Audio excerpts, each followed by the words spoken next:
One of the big surprises was the prevalence of Christmas ghouls.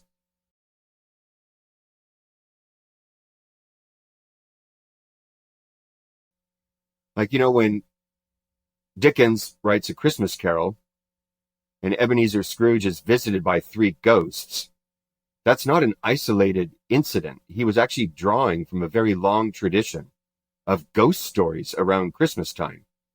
And there were goblins, witches, werewolves, all kinds of menacing spirits around Christmas time.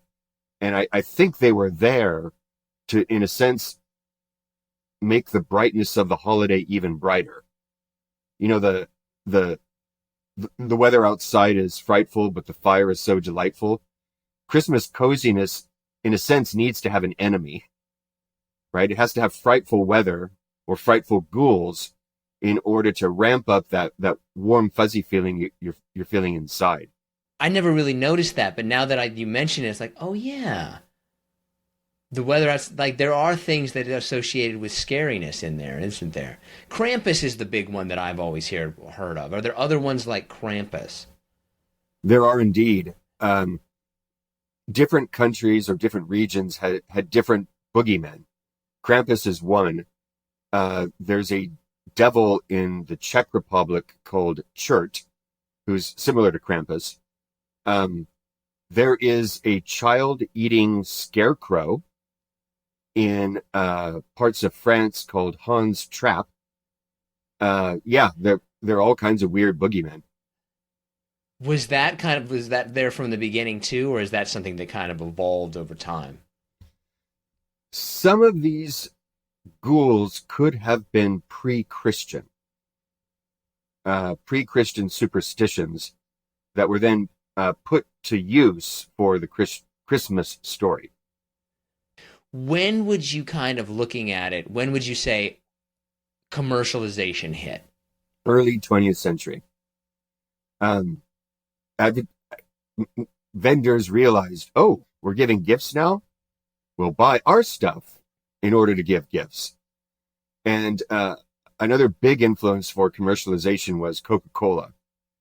If you remember those ads they had from the early 20th century, they loved showing Santa with a bottle of Coke because Santa's colors are red and white. And guess whose colors are also red and white?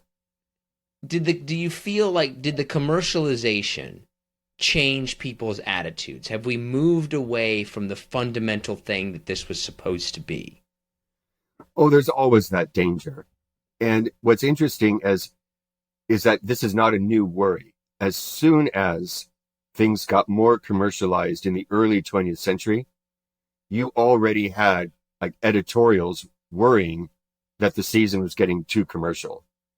So the worries about commercialization are as old as commercialization itself. And of course it's a genuine worry, but maybe if we keep worrying about it, it won't turn into a bigger danger. Yeah, that makes sense. I remember the kind of war on Christmas period. Have things like that, if you can, kind of remind the audience, okay, what is the war on Christmas? And then have things like that happened in the past? There has been a war on Christmas since the very first Christmas. King Herod tried to suppress the first Christmas. And I mentioned the Puritans in the 16th, 17th, 18th centuries. The more recent war on Christmas is a sort of attempt to secularize the holidays.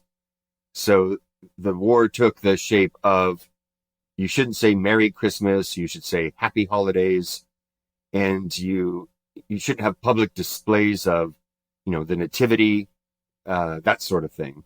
But I think that's kind of died down.